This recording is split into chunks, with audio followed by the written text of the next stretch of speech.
Hi, I'm Rebecca Downs, original music artist from Birmingham, UK. Welcome to Series 3 of my podcast, Downs Your Way, in association with Blues in Britain magazine. For further details of me, the magazine, or any of the guests, please follow the links in the show notes. The theme of this series is the current state of the music business, and in the first two episodes, I have spoken to artist Alan Nimmo and someone who works with artists, Mark Eade. For the next 2 weeks, we will be taking the artist's perspective once again, and I'm delighted to welcome as my guest this week the fabulous Sari Schorr. Sari lives in the USA, so when touring in the UK and Europe, she faces many additional challenges. Let's hear what she has to say. Hi everyone, and today we have the amazing, the incredible, all the way from the States, Sari Schorr. Sari, hello. Hello, Becky. It's so great to see you. So great to see you and speak to you finally. So whereabouts in the UK are you at the moment? Well, I'm recording an album in Lancaster. So I have escaped to the waterfront here in Morecambe. Morecambe, yeah. Yes, that's exactly right. Yeah, I got back into running and it's great. It's great to get out and run down the beach in the Running. morning. Yeah. Yeah. I'm Whoa. I've been running away from trouble my whole life. And now I'm putting all that training to better use. It's I now being cultivated into inspiration. I tried to run, years ago, and I really tried. And I just thought at some point I'm gonna look like one of those people that's like a gazelle, that's like effortless. And no, I just had a big cherry tomato face No, and everything hurt. So I well, stopped. here, top tip from someone who's done a few marathons. First of all, only run downhill. Oh, okay. Secondly, run through bad neighborhoods. That really helps. And if people are chasing you, you're golden. I just decided no, I can't do this anymore. I just can't do. So you're recording a new album. When's Well, we're when's like what's the time scale of this? When's it gonna be, you think, out? What? We're hoping to get this one out by the end of the year, ahead of my next big tour block. So I'm working on two albums simultaneously, which I've never done before. Man. But I'm feeling this is just an incredibly productive, creative time for me. And when you get these periods, you just go for it. And I'm really lucky to be working with some fabulous people. I'm working with Jamie Walker and Luke Pageant here in Lancaster, and Steve and Viv Wright in Wales, and Henning Gerke in Germany. Oh, cool. So, yeah, because it's been a while since I've had a record out. So, How besides the long? record, yeah, How long's it been? um, I A well, while. We'll just. yeah, I was hoping the record with Robin Trower would count because I'm very proud of that record and I it did think that very counts. well. But people are still, all the promoters and agents are demanding the next solo album to help promote the tour. So I mean, you can't sell albums, but you need them as a loss leader item to promote a tour. But we'll get into all the fun things we have to deal with as artists. I'm Yeah, sure. it's kind of a. Well, this is kind of what these podcasts are all about, and the people that I've invited on are people that um I've either had these discussions with anyway, or that other people have said, "Oh, talk to that person because Yeah. they want to talk about this kind of stuff too." Because Yeah. so I mean, it's not basically, that it's not that we can't sell records, no. but certainly not in the numbers that we were moving product before. I mean, you could actually tour, off the back of your merch sales. That just doesn't exist any longer. No, it doesn't. Do you find, I mean, in the blues rock community, though, people, luckily for us, people do tend to, a small minority tend to buy the physical albums still, because I think they kind of see it as supporting us. I mean, do you still find that coming over here? And is Yes. it the same back home for you? Yeah, it is. Luckily, there's a bit of an insurgence in vinyl. There's interest again. I think, things always sway back and forth. And when people want something that they can feel more connected to in this digital world we live in that is just so sterile and detached, I think that's why people want to hold something. They want something tangible, and vinyl sounds great. So there we are seeing more movement in vinyl product, which is fantastic. And for people who still are lucky enough to have CD players, they are still supporting, that part of the market. But when was the last time you saw a CD player in an electronics shop or in a new car? So it's really a sad point of the demise of the CD. Yeah, it's kind of tricky, isn't it? Because, I had a discussion with somebody about, and he was saying, be the change you want to be. Well, I agree with that. So, it'd be great to just snap our fingers and put CD players back into every car and all Yeah, the rest of it. But yeah, we're always going to be fighting technology, and we kind of have to manage the two. Unfortunately, there's no way the genie yeah. can go back in the bottle. That's right. As artists, we have to be optimistic. We have to believe that the future is good and that there will be an audience for what we do. But when it's not a hobby, and for us, it's not. We also have to be realistic about what the challenges are. And when we understand the challenges, then we can try to find ways to overcome them. Not all challenges can be overcome. Like the eight track is not coming back, right? Car manufacturers are not going to be putting CD players, back in cars. So have to find other avenues of revenue. Yeah, I mean, so it's the same in the US, is it? Absolutely. It is the Exactly the same. same. Is Yeah. the vinyl resurgence the same in the US as well? Yeah. It In is. fact, right around the corner from me, a vinyl shop, they only sell vinyl, opened up. And every time I go by, which is a few times a day, because that's right around the corner. And when I'm walking my pit bull Prudence, we always stop in, and there are always people in the store, which is so encouraging. And when he first opened, he was alone in the store for weeks. And it was just Prudence and I. And there's only so much that we could buy. And when he finally started, people started discovering him, really. And now the store has been full every time I go past, which is great. That's so good, isn't Yeah, it? I think it's great. Yeah, can especially since right next to that shop used to be one of the great rock clubs in Brooklyn, and it was converted. It's called Southpaw, and I actually had a residency there. oh, And yeah, I used to have several artists come and join me on the bill. It was fantastic. And it is now a children's learning center.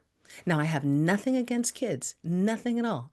But I would really prefer that we still had a great music venue around, right around the corner in the heart of Park Slope. And, that's a great loss. no, it is, isn't it? I've been to New York a few times, and I remember Brooklyn, and I've been to America a lot, and been lucky enough to work with people and travel all around and been to some amazing clubs in the village, just, and it's just, yeah, it's part of the heritage of the area, isn't it? And when a club goes, it takes a little bit of that heritage away. Hell yeah. I mean, Mhm. there BB King's in Times Square, gone. I did so many great shows there.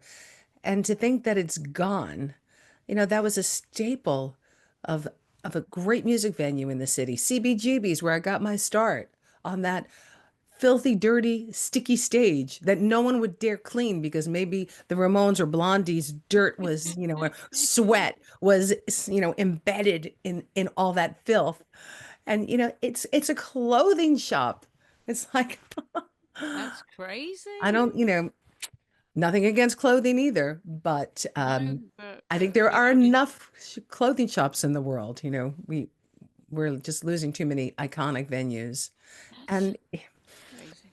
yeah. That's really crazy. I mean, I It get it as well. is. There was Ronnie Scott's in Birmingham, where I am, and we're the second city.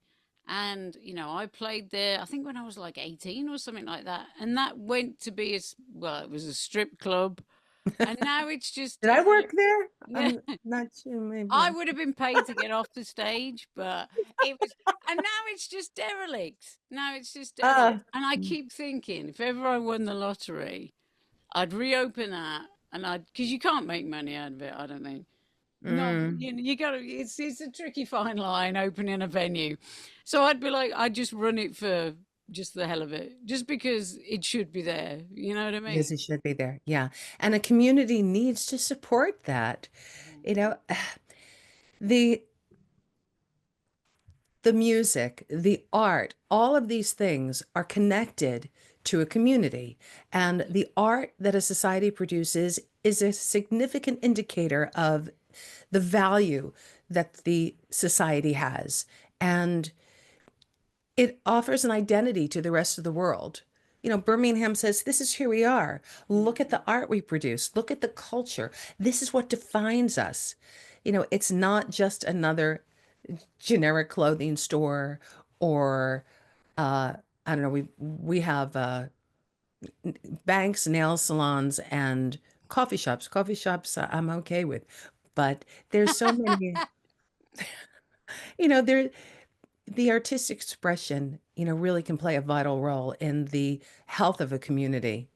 And it also it can bring about social change. And it's just when we come together to share things that are innately good and positive for the human experience, we feel like we live in a safer world. Yeah. We're much more connected to each other. It's funny, I was reading an article yesterday in the Atlantic, talking about how there used to be like 40 million kids riding bikes in the US, and now it is a fraction of that. Kids don't go out and ride their bikes anymore. Parents don't feel it's safe. Kids don't even feel it's safe. The roads are very often not safe because of the bigger vehicles we have.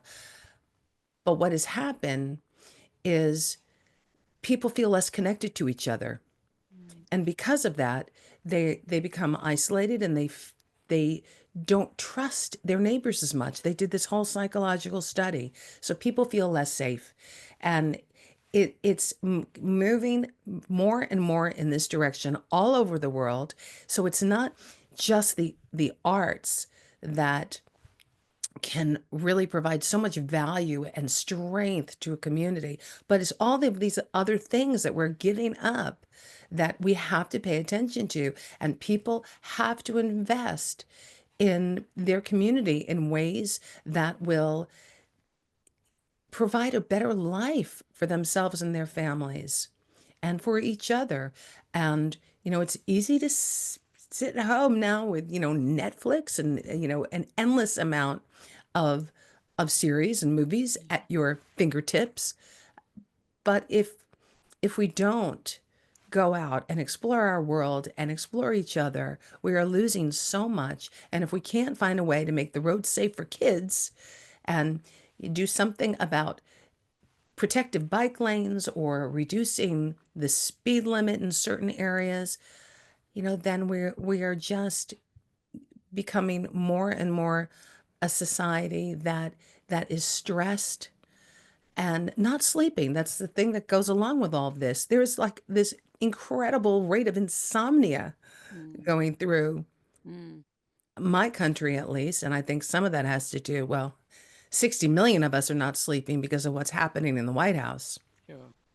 I've had a chronic headache for about 6 months, um, and it's been so bad. I've had two MRIs, and they can't find anything. But I'm telling you, the day Trump is gone, the day my headache will go away.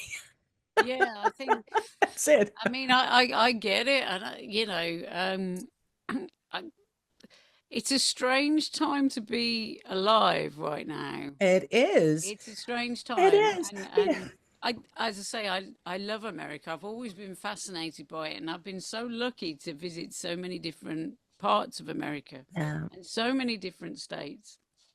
And I was going to go back. My mother was poorly and sadly Oh, passed away. But after that, I thought, oh, no, I'm going to go, once I get the opportunity, I'm going to go back. I'm going to see some friends.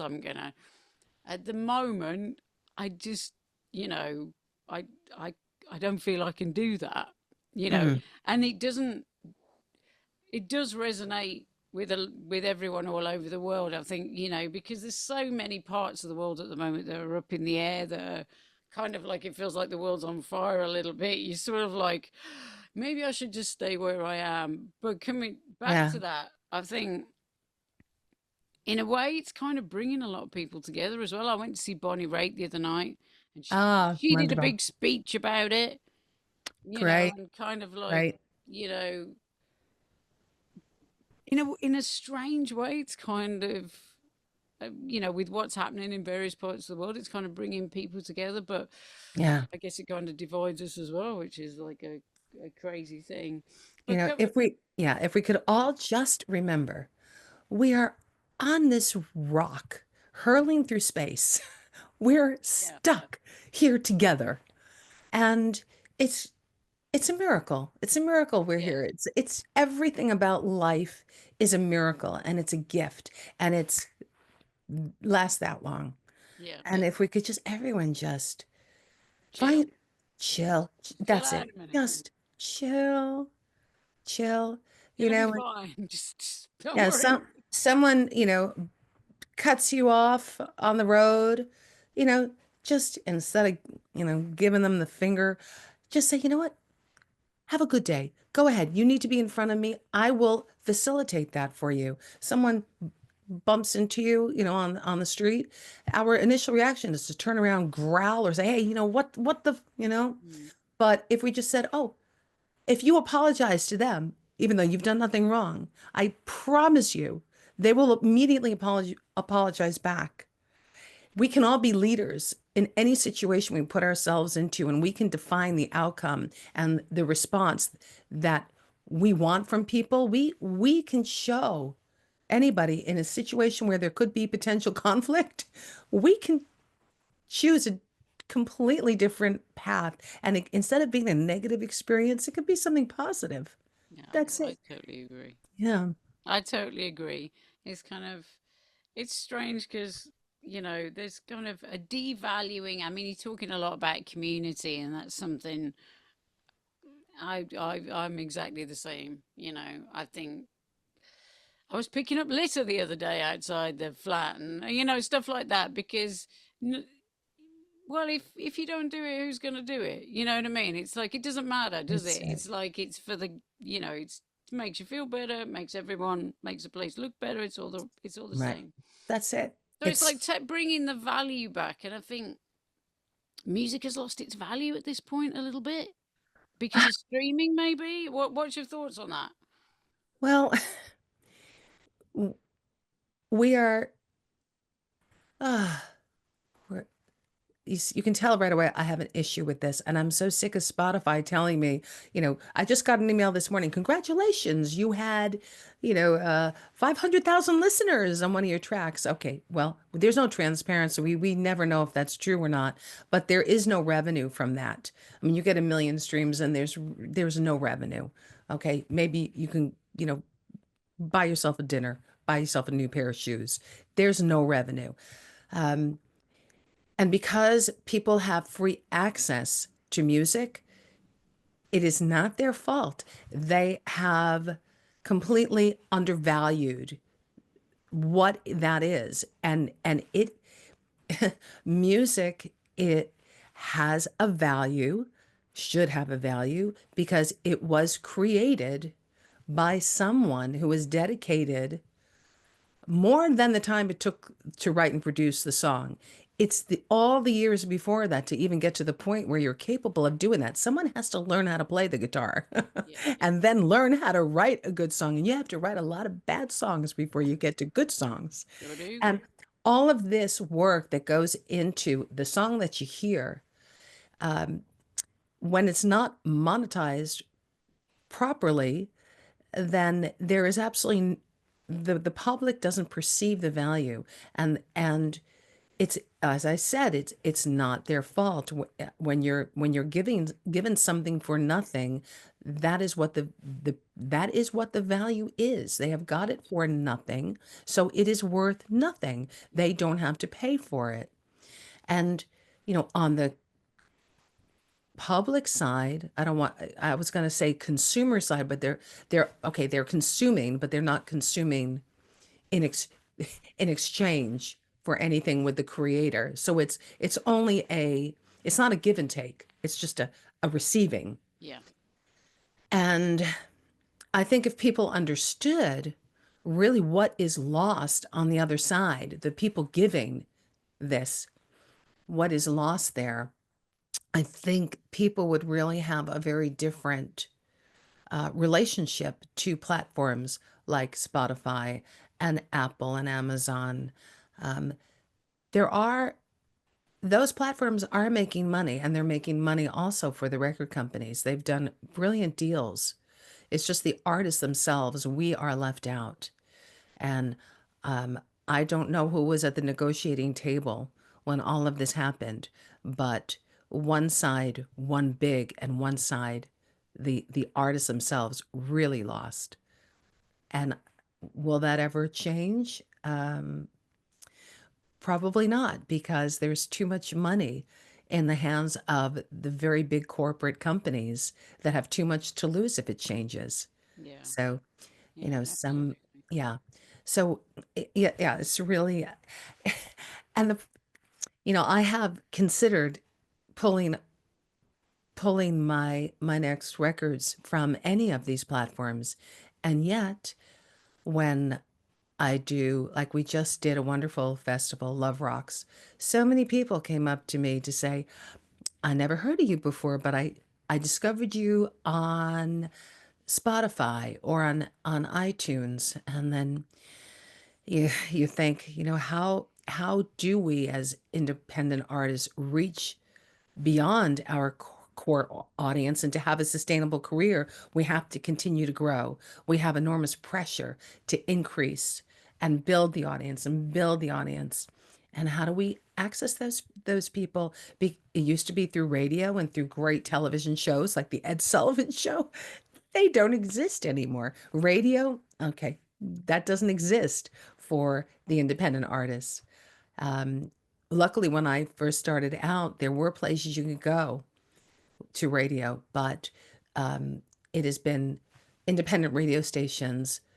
The majority of them have been bought up by the big corporate conglomerates, and programming for Seattle is done in Boston, and they're programming for the whole country, or what you're hearing, in one part of the country is being done, in New York.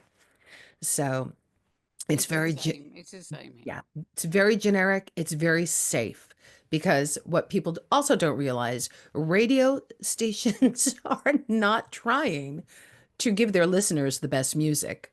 They are not trying to please the listeners. They are trying to please the advertisers. Their relationship is very closely tied with the advertisers. The advertisers want to know, is the radio station playing the big hits? Because the assumption is their hits, people will listen to them. Yeah. They are underestimating the audience, and we should all be offended because we are part of that audience. We are not that stupid.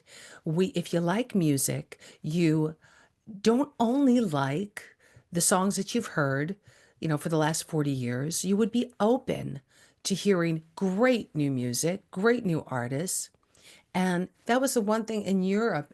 It's changing now, but it used to be much more diversified. You could hear a rock song into a country song, into a R&B song, all on the same radio station. And that was great. That was important as well, because it gave people a much broader context of what they could and should be listening to. Yeah. So, okay. Just opening. No, no, it's good. It's just opening, people's minds. And I think people are, very open generally to hearing new Yeah. music.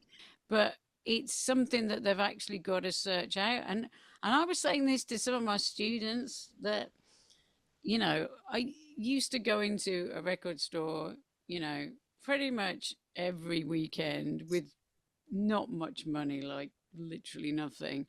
But I'd be like there for maybe 2 hours.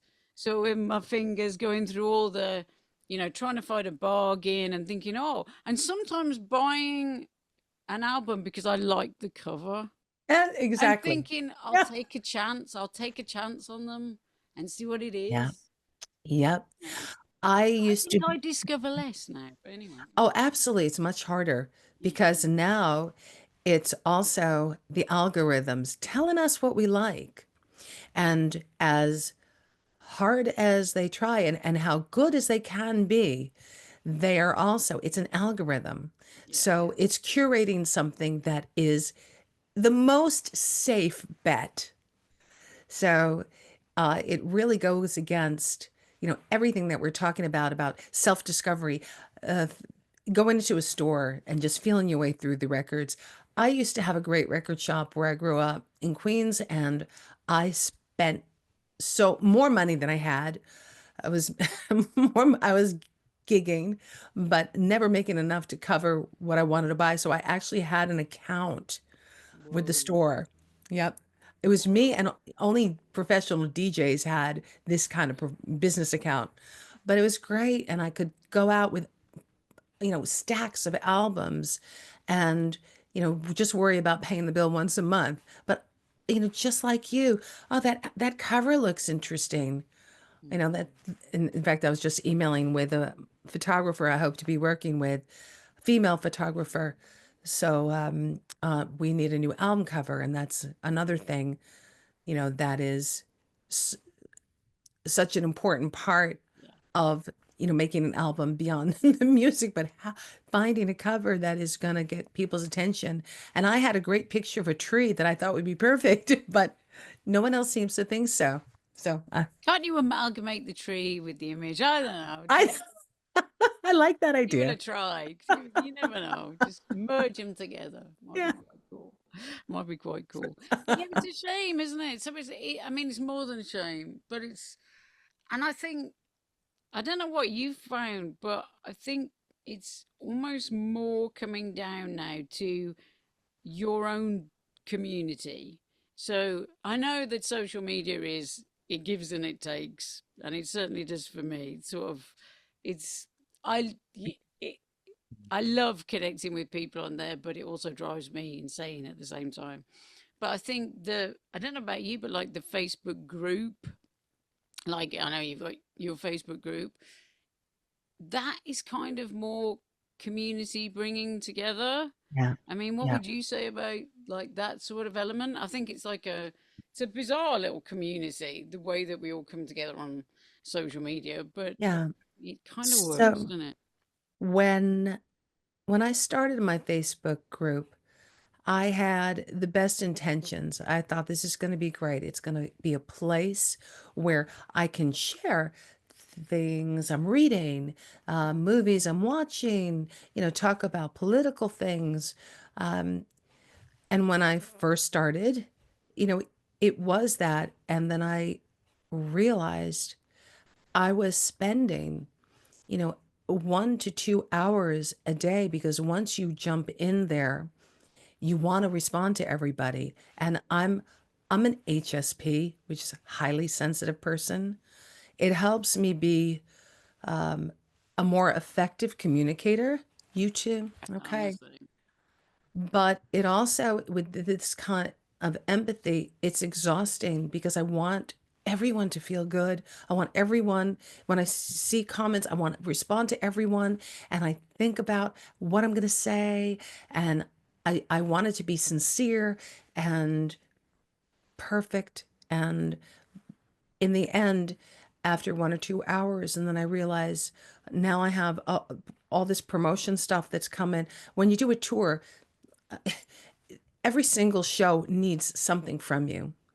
And that little something that they need is always time consuming. Mm. And just getting through the promotion of a tour, and when I have 8 different agents, it's tremendously demanding. Trying to find time to be the artist is virtually impossible on some days.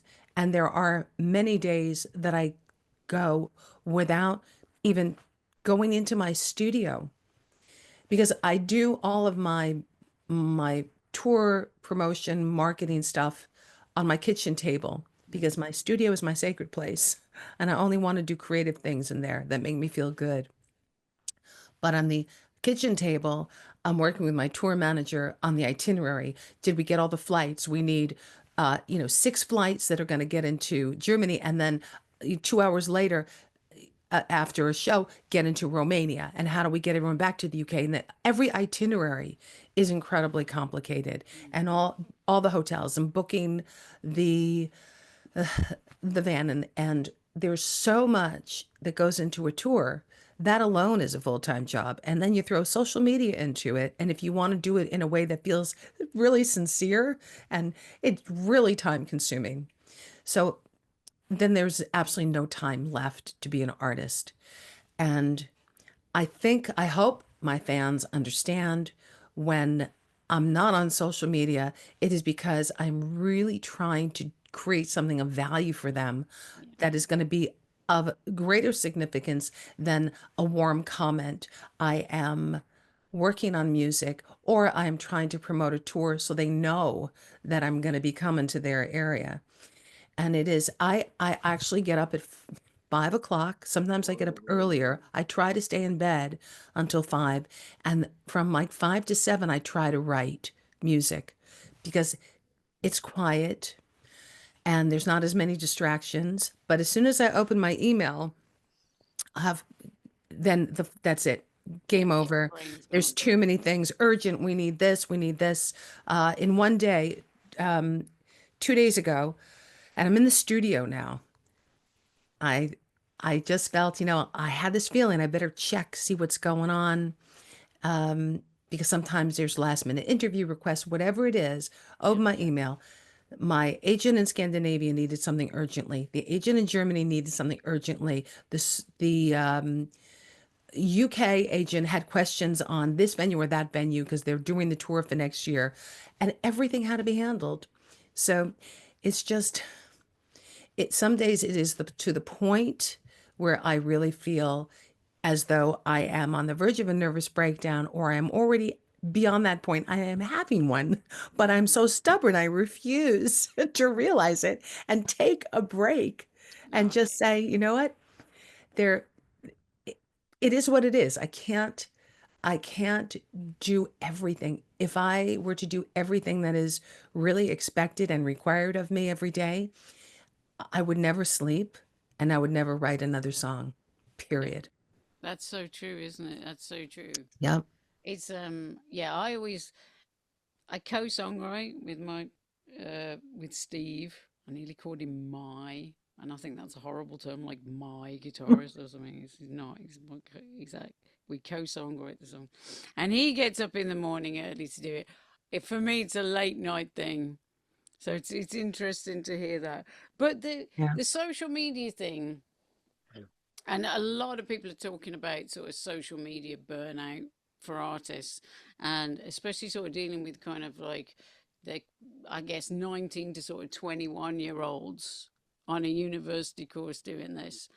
And the amount of short form videos that really, if you look into it, they kind of expected to produce to compete with that demographic releasing music. It is extraordinary. And I've had some of them come up to me and go, okay, Beck, this is great. How do we make money out of this?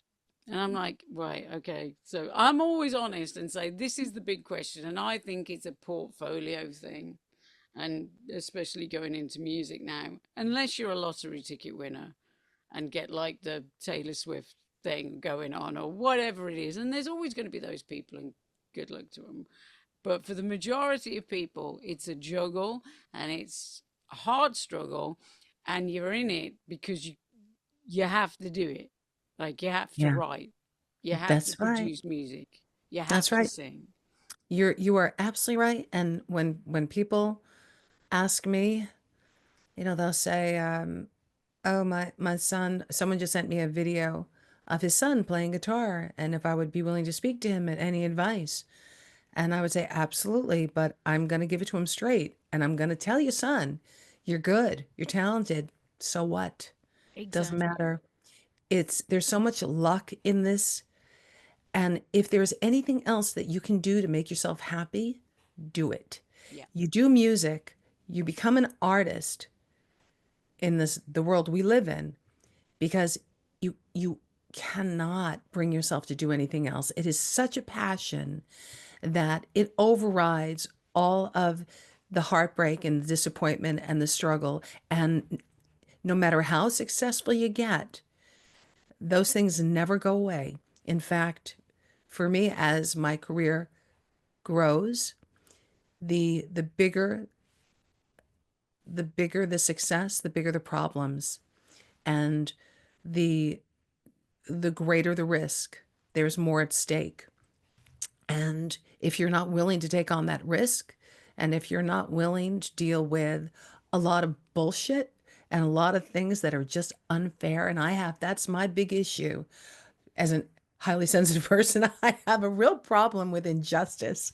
And there are things that are just not fair in our business.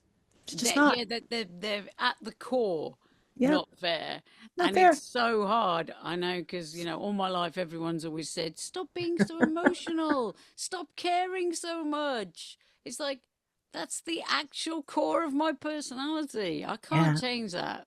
I no, wish I don't. could because it hurts, right? No, It bloody yeah. hurts. But we can't change. It's Well, who we for are. yeah, for those of us, and there are a lot of us out there who are highly sensitive, it's a burden, but we experience the highs and lows that life has to offer in much more intense ways. And no, is it better? No, it's harder. It's a harder life. But we don't have a choice, and we just have to learn how to navigate through it all and know that when we are experiencing the challenges and the depression that a lot of us deal with, know that it it doesn't last forever. It's part of the cycle. It's a cycle. We have to be self-aware. We have to find a way to retain our sense of humor about things, step out of ourselves, try to get a bird's eye view. Remember the rock, the planet. I think of that all the time. It's just a rock. We're just on a rock, Yeah. uncontrollably speeding through outer space. Just have fun. Enjoy the ride, whatever it is. Mm. I lost money on my last UK tour. It's it's the first time that I've lost a sizable amount of money, and it was so disappointing. And I blame myself. I thought, what did I do wrong? Where did we fail in the marketing? Um, a lot of people were telling me they didn't even know that I was on tour in their city. How can that happen? We advertised on Facebook. We advertised social media. We did all the things you're supposed to do. Mm. Um, but the truth is, we're live music is struggling right now, not just in the UK, but everywhere. There's a Mm. cost of living crisis. People have to be careful right now. Yeah. And, no one has the disposable income that we had before, and things are expensive. It's not cheap to go out to hear music. By the time you drive there and you buy some drinks and you bought your ticket, and I'm always trying to keep ticket prices as low as possible, but that's also problematic because if your ticket prices are really low, like free music, people also don't perceive the value of it. Yes. People think, well, if it's a $300 ticket, that's a great fucking band. Yeah. And Yeah. if $30, well, Yeah. so It's it's always this too. You want to do the best you can for your fans, but you also want to make sure that your brand has a perceived value that is worth something. So and you've it's, worked hard for that, so why shouldn't you have mm, that? Do you know what I mean? So, yeah, well, honestly, I would do it for nothing mm, if I could, if I didn't have to pay for food and mortgage and, just live a hippie life and just pay my team, my band, my manager, my agents. I really don't. I don't think I need too much. The only thing I would spoil myself is business class. That is one thing. Jewelry, nah. Designer clothes, no way. None of that shit. None of it. But business class? I've never traveled business class. I can only dream of it. Sorry. Oh my God. Because I'm usually in the middle seat in the back between two giant men, Yeah. and neither of them are single. So it just never too much fun. And no, I got upgraded on my flight over. It was just a lucky Oh, thing they had to upgrade me. They were full in my coach class, and I'm always always the last one on the plane. So I was lucky, and I didn't want the flight to end. I really didn't. It wow. was amazing. I sound like I'm doing a commercial for the airlines. No, I really despise the airlines right now because they do not value their customers, putting seats so close together and rows so tight. They that is a complete lack of respect for their passengers, people who choose to be their customers. It's outrageous. It's not it's not conducive to people's good health or good attitude. And I'm just, yeah, Especially on a long haul flight. yeah. It's no fun, Well, is it? yeah. It's I mean, no you have fun at all. You have Swiss Air, Yeah. Swiss Air using short haul planes for long haul flights. Just disrespectful. Not Sorry. good. Not good at Yeah. all. I mean, Call me Swiss Air. I will tell you all about my experience. exactly. Come on, Swiss Air, sort it out. Sort of. Um, yeah, sort it out. But we're talking about, um, I've heard from quite a number of artists about them losing money uh, if they're a UK artist in going to Europe, etc., or stateside coming here. I've spoken to quite a number on and off the record. Unfortunately for me, you can travel in Europe far easier than I ever could now. So because of the financial pitfalls of it, the stuff that we've offered, we've had to turn down. It's just I can't make it happen because I can't afford to be thousands in the hole. I can't do it. So hopefully, I don't know, maybe with some changes that are sort of meant to be happening at the moment, maybe that can come about again. But I mean, do you think this is kind of like because the Facebook advertising and everything is meant to be the best way, but do you think, how viable is you continuing to come over here and do you because you bring your band over here as well or you use a band from here or Yeah, I have a UK based band. hmm Since the beginning. I've had a UK based band. It would be impossible for me to bring a band from the US. Just absolutely impossible. Just, the flights alone would be cost prohibitive. Um, is it is it viable to tour in the UK? It is less viable now than ever before, right and I am not going to tour as much. And one of the problems with the UK market is it's a very small market, and there's too many bands out there touring. There's too much. There's too much inventory, and people can only invest in so much. That's one of the problems. Another problem, the cost of living crisis, which we talked about.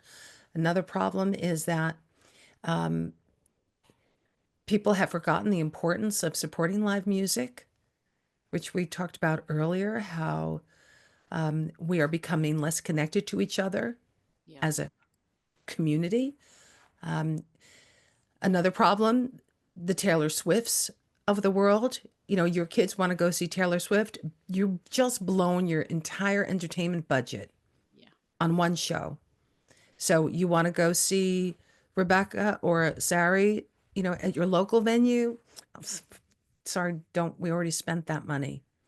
yeah The big stadium acts, are just, they're so expensive, and the ticket brokers are making so much money with their fees, and they're just, squeezing all of the resources out of the mid-level market. Terrible. It's terrible. Is that going to change? No, they will just try to grab as much money as they can. And that's not going to change. Is Europe still viable for you? Yes, Like it yes. is. It's a different kettle of fish, isn't it, over there? The first of all, the biggest difference is in Europe, uh, hotels are part of your rider. You don't accept a contract unless hotels are included. You don't get that in the UK. So, That's a right, big deal. it's huge. My band, none of us are kids. We're not going to be sharing rooms. And, I want to treat my guys the way they deserve. They're exceptionally talented musicians, working their asses off, traveling, generally, I mean, a short trip for us is 5 hours. So we travel long hours in the van. They deserve to have a comfortable place to stay. So, right away, you're looking at, a grand for every show just for accommodation. Yeah. So you can just wipe that off the ledger when you're in Europe, except on your days off. And, that's not a problem. I can cover that. But in the UK, this is a, a big concern. And, no matter if if the artist loses money, I lose money. Nobody else loses money. Everyone else gets paid. Of course, my band gets paid. That is without question, no matter what. My tour manager, the van hire, we travel in a beautiful van. And that Mercedes splitter, that gets paid in advance because they know you gotta better collect your money before you hand over the keys. Yeah. Agents get paid. Everyone get paid. The promoters, the promoters can lose money on a show. They absolutely can, but there is not a lot of transparency in what the expenses of the promoters are. And, when we get into a negotiation, yeah, I'm always very concerned with how much marketing money is going to be put in behind every show. And sometimes it's a sizable number. It could be £1,000. Mm.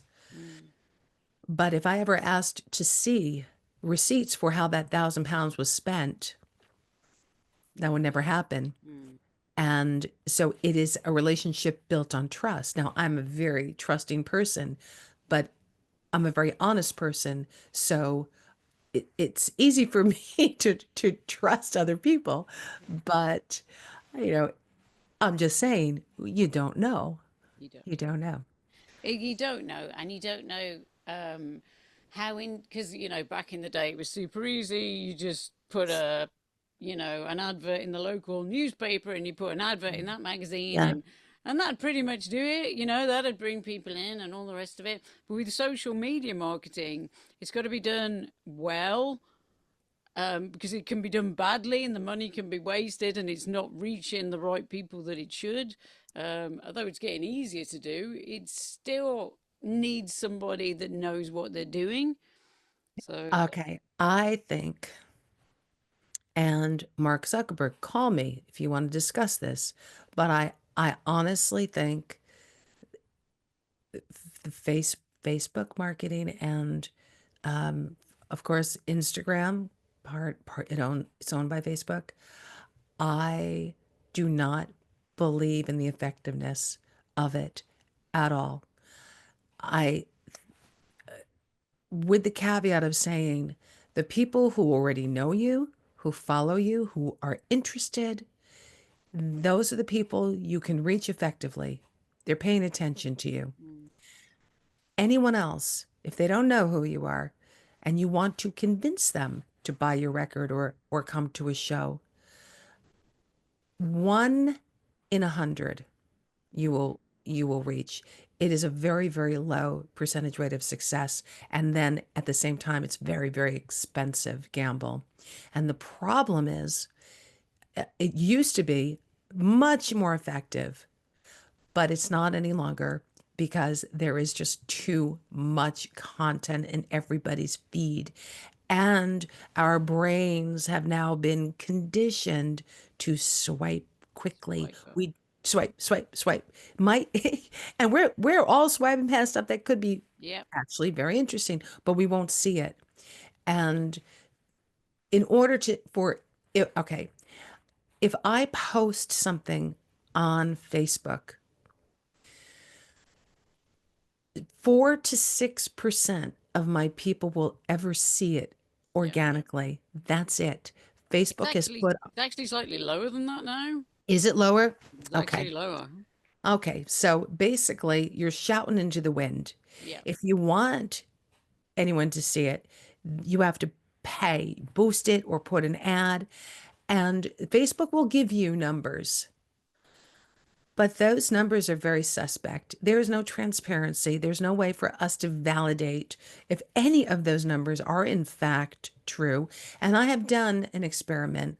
I've used an external link, Bitly, which also can track link clicks along with Facebook's, and I have always gotten different results. Ah. Always. So I do not believe in the numbers that Facebook is showing us. It's almost like, you want some more? Here, this is good for you. Here, take this. And the numbers look outrageous. Yeah. 25,000 people saw my post. Whoa, great. Yeah, 25,000 people saw your post and Swipe past. two people looked at it. The Exactly. Yeah. difference And between one person clicked on it. what exactly? Yeah, It's like yeah, it's yeah. like fishing in the biggest ocean, isn't it? And it's like, I've looked at some people's pages, and I do this as because there's a module that I run about sort of social media marketing and release projects. And I just say, right, bring up your favorite artist on, it has to be on Facebook, even though a lot of them don't sort of operate on Facebook. Go behind it. You can go behind that page, see how many adverts they're running, because the more adverts they're running, the more money that's going into Facebook, the more I think that rises to the surface as well. It's like, oh, you're spending a lot of money, and it triggers the algorithm again and again and again. That's But that's it's right. huge amounts of money. Yeah, that's right. Huge. Yeah, you become, you know, one of the preferred customers of Facebook, the more money is spent. And Absolutely. Facebook even has this program because I was spending enough that they offered me my own Facebook marketing expert. And I will tell you, I am no expert, but every question I asked my expert, the response was, wow, that's a great question. I'll have to get back to you. What? Yeah. Yeah, they didn't know, I was asking a couple of complicated questions about lookalike audiences and um, if that should be included within the same ad campaign or is it, and you know, it shouldn't have been questions that they couldn't answer. No. But now if I need answers to questions regarding Facebook advertising, now I just ask Chat GPT. It knows. It knows more than these Facebook experts, which are undertrained, you know, really not not experts in marketing whatsoever. No, So, they're just some tech bros sat by a computer, probably. yeah, yeah, That it's that's what it very, is, isn't it, very, really? very disappointing. But no, I don't believe in the power of social media any longer. In the early days, yes, it was. And we're still, those of us who experienced the good days with it are still looking for, some light in the darkness here, but it is a different beast. And I honestly think we're much better off focusing on local and regional press. That is the way to really reach people who are spending a little bit more time to get information, but it's not social media, and social media is not the place to be social at all. No, it's like anti-social media. It really is. Antisocial. That's exactly what it is. It's so bizarre, isn't it? What a It's the big weird lie. time we're living in. It is so weird, though. It often just fries my brain, the whole stuff. I get like, I'm sure the circuits of my brain are just going, "Ah," and just firing off. Well, honestly, I have not done this yet, but I'm telling you, Becky, I'm getting close. I'm getting close to the day when I'm in a crowded elevator with people and we're standing, shoulder to shoulder, squished together, and everyone is scrolling through their social media feeds. And I just want to say, hi, hey, we've got 10 seconds to kill. You want to sing a song with me? Like, hey, how's your day going? Yeah. What's new? How are you feeling today? But, we're there you are with real people and you're trapped Yeah. and you're trying to connect to people through a device electronically, Yeah. and then people not even having the most honest or interesting conversation with you anyway. Because, Becky, I do not subject my fans to my real life. Because if I did, I would be bitching and moaning all the time. And I don't want to get good at feeling sorry for myself because I have nothing to feel sorry for myself for. I don't. Hmm. I'm very lucky in so many ways, but yet it is a struggle. It is a struggle every day to be an artist.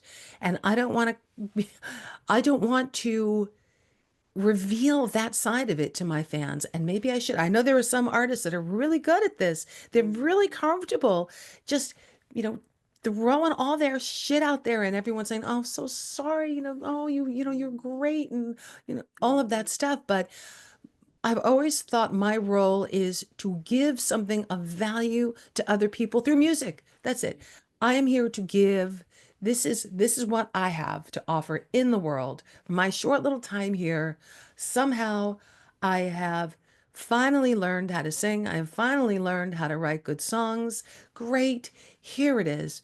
I don't want people to say, well, in exchange for you doing all that for us, please tell us how miserable your Yeah. day was, I think how it's miserable it was to write this song. Be- yeah. You know, I can't do it. It's a real balance, isn't it? Because I know what you mean. It's like, and everyone's always told me, oh, you should share more of yourself and, and all that kind of thing. And I've thought, well, but I do that through the lyrical content of the songs Yes. that I create. Yeah. You know what I mean? Like, and also, Yeah. exactly the same as you. It's like, well, what gives me a right to sort of go on and go, oh, I've had this health problem and this happened, when Yeah. everyone else is just dealing with the same things? It doesn't Absolutely. seem right. And the only reason that we're doing this second season of the podcast is that I think it's kind of coming to a critical level. So, and and artists have said, oh, I think you should talk about this. I think we should talk about this. I think we should keep it in the open. Because it's not that we're moaning, folks. It's just that I think we're just trying to be realistic. So, because we value you all so much and the people that come to the shows and listen to the music, you I mean, I'm always telling people that come to my shows, you're the important one. It's got nothing to do with me. You know what I mean? If you weren't here, this this would be terrible. That's There's right. always another band to follow, but That's right. you are the ones that are important, and I That's really right. appreciate you coming. So we do. We're just saying it's just become really weird, guys. Yeah, it That's has. it. Well, I think, we are misunderstood. And to some extent, we facilitate that misunderstanding so that the music is the important thing, right? We don't want to interfere with the message that we're trying to serve. And if I got on stage and told everybody, I have a pain in the back of my head now for 6 months, and it feels like electricity, zzz, and I'm so used to it now, I might even miss it if it's not there. This is like, really? Like I checked myself out of a hospital once to do a gig and never said, "Hey guys, I'm gonna give you 50% because I'm not really feeling that well." I gave 100% and then went back. I had mono, it was in college. Went back to the hospital. And you just the adrenaline, it's an amazing thing. You can do anything Yeah. with, this kind of, that's why I've never needed to turn to any kind of drugs, which is lucky because if I ever did, I would be an addict. I know it because I'm totally like all or nothing. So Same. yeah. So I was like, yeah, this is first, I can't afford it, and I'm never gonna be able to get off the stuff, Lovely. especially, you're exhausted all the time when you're on tour and just, oh, a little Coke, that would really, but no, that's why I run. But the adrenaline when you get on stage, bam, that takes care of everything. Doesn't matter. Because well, like you said, your focus is the audience. Mm. It's them. And that's why, in that sense, touring is very easy for me. There's no transition for me on stage, off stage. I'm the exact same person who gets on the stage and off the stage. And I think a lot of musicians struggle with that. And that's why, they have drug and alcohol problems, especially after you do a great show. Then it's this letdown. But that's a natural, for me, it's a very satisfying feeling when I feel like I've done my best. If I feel like I've done a great show, but there was one note in one song that it wasn't exactly, because I'm always like pushing Yeah. the edge. I'm like, oh, Yeah. and if I don't get it, that's the thing that, Yeah. And it resonates and it resonates and it yeah, resonates, and even everyone else is saying we don't even know what you're going on about. It's like you're sitting with exactly. your head in your hands thinking about that one bloody note. Jesus, I know exactly what you mean. So you're Yep. recording at the moment. I don't want to Yeah. keep you too long. So you're recording at the moment. What's going on gig wise in the future? What's happening? So, um, between now and the end of August, I will have completed this album and done a tour in Norway and two more UK festivals, Seemly and Made of Stone, and then two separate trips into Germany, and then finishing up in Romania. So, and then I'll have 1 month break, with the exception of I'll be coming over to Ireland to do the Harvest Moon Festival Hmm. in Ireland. And then October, November is my big European tour block. So, and then after that, I'll go back home. I'll probably sleep for a month and then get ready for the next UK tour, which will be next April. But Next that's April. yeah, but that's it. I'm only going to do one UK tour next year. Okay, so you've heard it, folks. It's one UK tour next year. It's going to be in April, so you got to keep your eyes and your ears peeled. Thank you, Becky. Make sure you're there. Make sure you're there, Yeah, because if you miss it, you won't get yeah, another yeah. opportunity. So Read your please local newspaper. read your local newspaper. Absolutely, and please share things on social media. I'm always saying this because I know money is scarce, but if you want to help an artist out, just share their post. It's really Yeah. useful.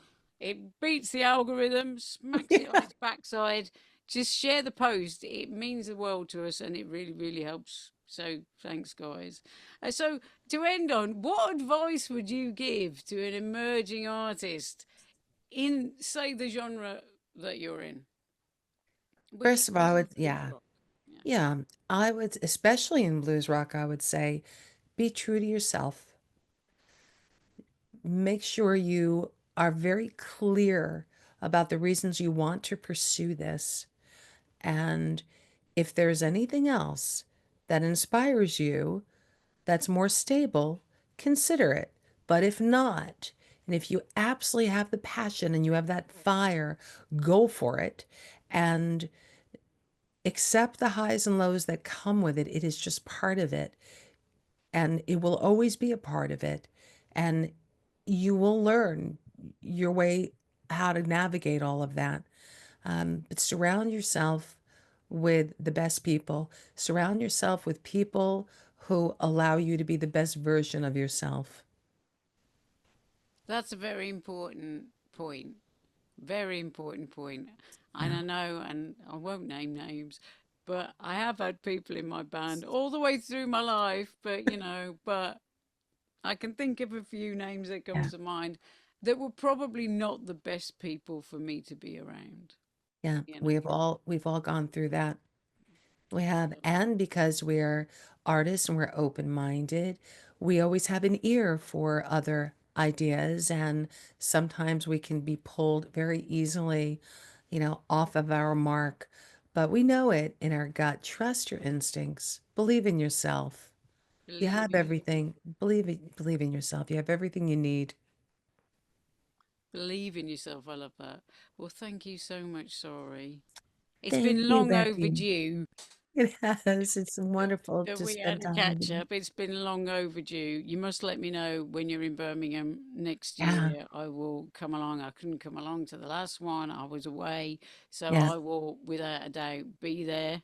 great. We'll have Ralph, you on stage with us oh, good if God. you would grace us with your presence. Oh, my good God. Is Mhm. Magic going to be drumming? Is my friend Magic going to be drumming? Magic is wonderful. And when, uh, you never know.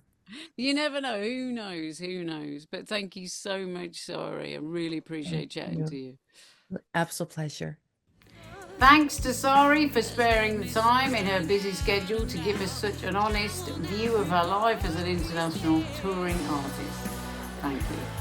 Join me next week when I talk to returning guest Chantal McGregor, who has just come off a very intensive UK tour. Thank you for listening and watching, and I'll see you next week.